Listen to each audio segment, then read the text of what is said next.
வணக்கம். நமது புன்னகை சில்க்ஸோட அதிரடியான ஆடி அலப்பற கலெக்ஷன்ல இன்னைக்கு நம்ம பார்க்க போற இந்த கலெக்ஷனும் ஒரு சூப்பரான கலெக்ஷன் தாங்க.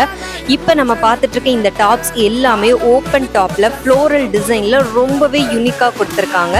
டிசைன்ஸ் எல்லாம் பார்த்தீங்கன்னா ஒவ்வொன்றும் ரொம்பவே அழகா இருக்குங்க. கலர்ஸ் அண்ட் டிசைன்ஸ் கூட எக்கச்சக்கமாவே இருக்கு. டார்க் கலர்லயே இருக்கு, லைட் கலர்லயுமே இருக்கு. அது மட்டும் இல்லைங்க, நெக்கு கிட்ட அழகான ஸ்டோன் ஒர்க் டிசைன்ஸோட வித் 3/4 ஹேண்டோட கலெக்ஷன் வேற லெவல்ல இருக்குங்க. பார்க்க நல்லா இருக்கு, கிளாத் எப்படி இருக்குமோன்னு சொல்லி யோசிக்காதீங்க. ரொம்பவே சாஃப்டான ரயான் காட்டன் மெட்டீரியல்ல சூப்பராகவே கொடுத்துருக்காங்க. சைஸஸ்ன்னு பார்த்தீங்கன்னா எல்லுல இருந்து XXL சைஸ் வரைக்குமே இருக்குங்க. இதோட ப்ரைஸ் தாங்க இதுல நம்மளால நம்பவே முடியாது. இவ்வளோ கிராண்டான கலெக்ஷன் நம்ம கிட்ட வெறும் 399 ரூபாய்க்கு மட்டும்தாங்க இருக்கு. இந்த சூப்பரான கலெக்ஷனை உடனே மிஸ் பண்ணாம பர்ச்சேஸ் பண்ணலாம். நம்ம ஷாப்புக்கு நேர்ல வாங்க, வர முடியாதவங்க ஆன்லைன்லயே பர்ச்சேஸ் பண்ணிக்கலாம்.